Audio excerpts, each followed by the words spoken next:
Assalomu alaykum va rahmatulloh va barakatuh hammaga. Hurmatli prezident, sizga murojaat etishda davom etaman. Murojaatlarim boshida 2 nafar tog'am o'sha maxsus tizimlarga jalb qilingan, bir tog'am o'z manfaatlari yo'lida yillar davomida bizga jismonan va ruhan bosim o'tkazishni qabul qilganlar. Ikkinchi tog'am bu narsani qabul qilmaganlar deganman. Hurmatli prezident, meni ikkinchi tog'am, alhamdulillah 8 ta tog'am borlar. O'sha ikkinchi tog'am Shaymardanov Ashurali Mavlanovich 1989 yildan to 2025 yilga qadar Surxondaryo viloyati Oltinsoy tumani Bo'ston mahallasida joylashgan birinchi umumiy ta'lim maktabiga ishlab 37 yil davomida ta'lim sohasiga o'z xizmatlarini qo'shgan insonlar. Matematika sohasi bo'yicha o'qituvchi bo'lib ishlaganlar u joyda. 2022 yilda shom vaqtidan keyin 3 nafar notanish inson o'sha qora kiyimlarda, qora kepkalarda tog'amni chaqirtirib kelishadi. Dastlab ular tog'am bilan o'sha matematika sohasi bo'yicha universitetga kirmoqchi ekanliklarini va o'sha soha bo'yicha repetitorlik qilish kerakliklarini va buni qancha so'm miqdorda bajarishlarini, o'sha qancha pul bersak bizga ta'lim berasiz, bilim berasiz deb gaplashishadi. Tog'am shu kunga qadar biron marta bilimlarini pulga sotmaganliklarini, agar o'sha universitetga kirib ta'lim olish istagi rostdan bo'lsa, bunga o'z hissalarini qo'shishlaridan xursand ekanliklarini aytadi. Beminnat, pulsiz, hech bir manfaatsiz ularga ta'lim bilim berishni aytadilar. Tog'am shu kunga qadar hech bir insonga repetitorlik qilib, o'sha ta'lim sohasi bo'yicha bilimlarini berganda, o'qitganda, o'rgatganlarda hech bir insondan pul mablag'i yoki shaxsiy manfaat yo'lida hech qachon xizmat qilmaganlar. Buni o'sha tog'amni shogirdlari, o'sha vazirliklarda ishlayapti, shogirdlari juda ko'p katta lavozimlarda shogirdlari yetishtirganlar va o'sha shogirdlari katta mansab lavozimlarida, joylarda, vazirliklardagacha ishlab yurishibdi hozirgi kungacha. Hurmatli prezident, keyin ular o'sha gaplarini uzoq 1 soatga yaqin gaplarini cho'zishib, o'sha sekin men haqimda gap ochishadi. O'sha jiyaningiz haqida nima deya olasiz deydi. Tog'am dastlab hayron qoladi. O'sha ijtimoiy tarmoqqa muammolar olib chiqar ekan deb gapirishadi ular. Ha, shunaqa haqsizlikka uchradi deb tog'am samimiyat bilan bo'lgan voqealar to'g'risida gapiradilar. Lekin u jiyaningiz davlat ishida ishlashga haqqi yo'q. Chunki u vatan xoini farzandi, u davlatga xizmat qilishga umuman haqqi yo'q. O'sha bir ikkita masalamiz bor o'sha jiyaningiz. Agar siz bizga yordam bersangiz ishimizda, biz sizga hamma ishingizda yordam beramiz deyishadi. Tog'am bu gapni eshitib ta'jubga tushadilar. O'zi maqsadlaring nima deydilar tog'am. Biz birato'la shuni ham so'ramoqchi edik sizdan deydi. Vaholanki tog'am, Allohdan qo'rqing, men hech qachon u jiyanimga bunaqa narsani ravo ko'ra olmayman. U otasizlikda o'sgan, azobda o'sgan, singlimni boshida turmush o'rtog'i yo'q, qiynalib 5 nafar farzandini o'zi boqib, o'qitib, bilim, tarbiya bergan. Singlimni ota-onamiz yo'q bizda, singlim ham beva, ham yetim. Men bunaqa narsani o oilaga hech qachon ravo ko'ra olmayman. Sizlar nima deyapsizlar deganda, biz shunchaki gapirdik, gapimizga e'tibor bermang, biz sizni biroz sinab ko'rdikda, faqat bundan keyingi ishlaringizga sizga omad tilaymiz. Qiynalib qolishingiz mumkin.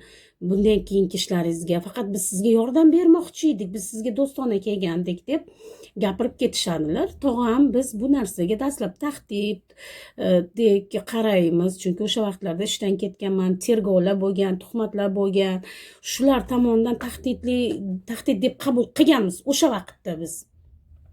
Lekin oradan vaqtlar o'tgan sari bu oddiy tahdid emasligini, u maxsus tizimlarda yollangan odam ekanliklari voqealarda tog'amga nisbatan uyushtirilgan provokatsion harakatlarda, noqonuniy harakatlarda kun sayin o'zlarini ochib bordi. Hurmatli prezident, Shaymardanov Ashurali tog'amni bir butun yashash uylari bilan o'sha yerlari mahalliy hokimlik tomonidan o'z boshimchalik bilan egallangan deb topildi. Vaholanki tog'am 1989 yildan buyon Surxondaryo viloyati Oltinsoy tumani Qorliq Shoh ko'chasida 1989 yildan buyon yashaydilar. Dastlab bitta hujjatlari bo'ladi. O'sha hujjatlarini kadastrga olib boradi. Kadastrda mahalliy hokimlikda ancha hujjatlar turadi. Kadastr raqamlar berishadi ular tomonidan. Endi hujjatlar yangilanib kadastr hujjatga o'tish vaqtida tog'amning hujjatlarini yo'qotib yuborishadi. Arxivga borishadi, arxivdan topilmaydi, yong'inib ketgan deydi, ma'lumotlar yo'q deydi. Xulosga tog'am hujjatsiz qolishadi. Tog'am hujjatsiz qoldirishib tog'ammi? Keyin bir butunli yashash uyi va yer maydonlari o'zboshimchalik bilan egallangan noqonuniy deb topilib 2017-yildan buyon yashayapti. 2017-yillik qarorlar bilan mahalliy hokimiyatdan sudga olib chiqib tog'amni joyini noqonuniy deb topishga, buzirishga berishadi. Dastlab tog'am shu kunga qadar, mana bugungi kunga qadar biz sud delolarini, sud hujjatlarini tog'am bilmaydilar. Tog'am chaqirgan joyga borganlar, chunki har doim ta'limda xizmat qilganlar, hech qonuniy unaqa narsalarni, qonunlarni tushunmaydilar. Keyin hurmatli prezident tog'amga o'sha yashash hududida yillar davomida biror marta nizoga bormagan qo'shnilari tog'amdan yo'l talab qilib boshlashadi. O'sha joyda yo'l bor edi, o'sha yerda biz o'tib chiqishimiz kerak deydi. Vaholanki u joyda yo'l bor. Fuqarolar bemalol kirib chiqib harakatlanishi uchun yo'l bor joydan tog'amdan yo'l talab qilishadi. Hurmatli prezident, yo'l talab qilayotgan insonlarni o'zi endi mahalliy hokimiyat bosh reja asosida tog'amni sudga olib chiqib u joyda noqonuniy egallangan deb topadi. Vaholanki hurmatli prezident, u joyda o'sha yo'l talab qilayotgan insonlar 4-5 nafari bitta oila, bir oila. Bu joyda bozor va Turdixol deganlari bor, Zeyva, Surayyo, Alamrodov, Jamshid, bular hujjatlarda tog'amga nisbatan yig'ilgan hujjatlarda familiyalari ko'zga tushadi. Bular bitta oila, ona bolalar.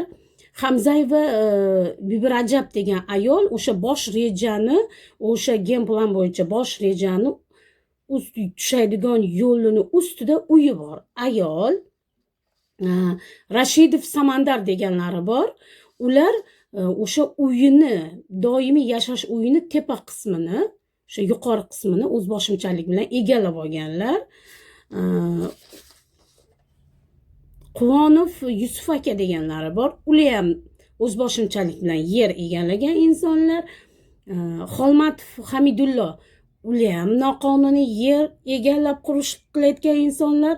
Bo'tayarov Maqsud, ularga joyi ham agar dokumentlar ko'tarilsa ancha muncha noqonuniy hujjatlari chiqadi.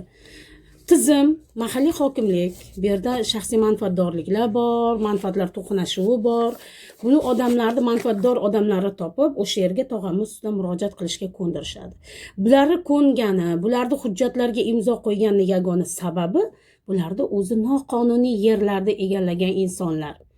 Agar bosh reja ishga tushsa, birinchi o'rinda bu insonlarni yashash uyi, turgan xonadonlari tushish kerak edi.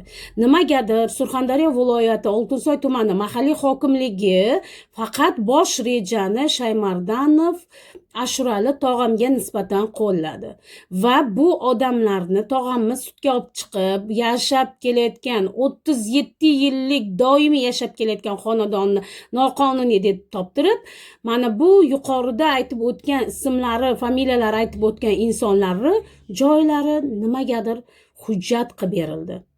Hurmatli prezident, bosh reja faqat bitta fuqaroga ishlaydimi? Hurmatli prezident, bu mutasaddi rahbarlar, amaldorlar bu tenglik prinsipiga nima uchun amal qilishmaydi? Mamlakatimiz qonunlarida har bir fuqaro teng. Mahalliy hokimiyatlik uchun, boshqa davlat idoralari uchun teng. Tenglik prinsipi yo'q. Tenglik prinsipi bo'lmagan joyda biz albatta manfaatlar to'qnashuvi bor deb o'ylaymiz, korrupsiya bor deb o'ylaymiz. Hurmatli prezident, nima uchun bosh rejada aynan bosh rejani qoq o'sha yo'l hudud qilib belgilangan joyida yashayotgan inson bugungi kunda yashash joyiga hujjatlar olib, nimagadir meni tog'am bunaqa huquqdan mahrum bo'ldi. Sababi nimada deb o'ylaysiz, hurmatli prezident? Surxondaryo viloyatida mabodo alohida kodeks, konstitutsiya yaratilmagan ekanmi deb o'ylab qolaman ba'zida. O'sha siz Surxondaryo viloyatida hokimlarni tayinlayotgan vaqtingizda alohida o'sha aynan 12 ta viloyatning ichida alohida Surxondaryo viloyati uchun alohida kodeks, alohida konstitutsiya yaratilmagan ekanmi deb o'ylab qolamiz. Nimaga desangiz, nima uchun mamlakatda bunaqa qonun, bunaqa yozilmagan qonun qoidalar asosida aynan Surxondaryo viloyatida juda ko'p faoliyatlarga guvoh bo'lishimiz hech gap emas. Biz o'sha videoni qisqacha reportajini, hozir Majburiy ijro tomonidan kelgan reportajini qo'ymoqchimiz va yana keyin davomli bu narsani yana davom etamiz. Hurmatli prezident, men sizdan faqat adolat so'rayman.